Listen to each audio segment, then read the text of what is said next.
Hi friends, ഞാൻ ശ്രീജിത്താണ്. അപ്പോൾ നമുക്കൊക്കെ ഉണ്ടാവും ഈ മഴക്കാലമായ കുട്ടിക്കാലത്തെ കുറേ ഓർമ്മകൾ. ഇന്ന് പാലക്കാട് ജില്ലയിലൂടെ യാത്ര ചെയ്തപ്പോൾ കണ്ട കാഴ്ചയാണ്. ഒരു ക്ഷേത്രത്തിൻ്റെ കുളത്തിൽ കുട്ടികളിങ്ങനെ ആർത്തുല്ലസിച്ച് കുളിക്കുന്നതായിട്ട്. നമുക്ക് ആ കാഴ്ചകളിലേക്ക് പോകാം.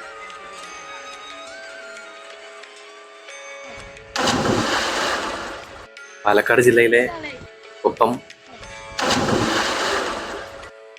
കുറിച്ച് ശിവക്ഷേത്രത്തിൻ്റെ കുളത്തിലാണ് ഈ കാഴ്ച കണ്ടത്. നല്ലൊരു അറ്റ്മോസ്ഫിയറാണ് കേട്ടോ ഇവിടെ. ഇവിടെ ഈ വയലിൽ തന്നെ ആയിട്ട് 3ഓളം കുളങ്ങളുണ്ട്. ഒന്ന് മാത്രമാണ് ഈ ക്ഷേത്രക്കുളമായിട്ടുള്ളത്. അപ്പം ഞാനിവിടെ എത്തിയ സമയം ഏകദേശം ഉച്ച കഴിഞ്ഞിട്ടുള്ള സമയമാണ്. അപ്പം ഇതിൽ മാത്രമാണ് കുളിക്കുന്നത് കണ്ടത്. മറ്റതൊക്കെ പായൽ മൂടി കിടക്കുകയാണ്. എന്നാലും വളരെ ഭംഗി തോന്നി.